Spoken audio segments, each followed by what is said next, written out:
Good morning, IBC. Do you remember in the time of our circuit breaker?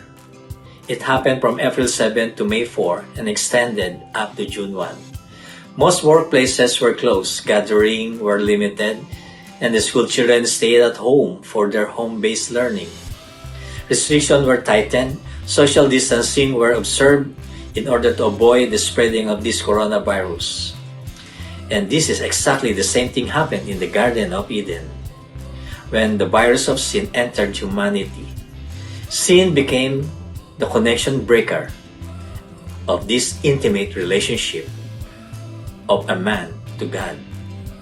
In Genesis chapter 3 verse 7 to 8, as soon as they had eaten, they realized that they were naked, so they sewed fig leaves together and covered themselves. That evening, they heard the Lord God walking in the garden, and they hid from him among the trees. Adam and Eve hid themselves from the presence of God. They were ashamed, naked, as they moving away from God. The social distancing happened because of the sin that they committed against God. Yet God still pursued and made a way to restore the connection. In Genesis chapter 3 verse 9, but the Lord God called out of the man, "Where are you?" He answered, "I heard you in the garden. I was afraid and hid from you because I was naked."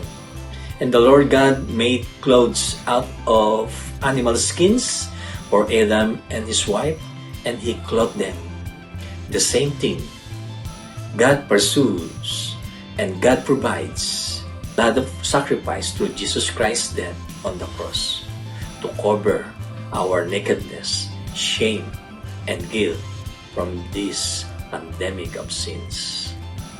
He wants to restore this connection that you had before, and He will continually pursue you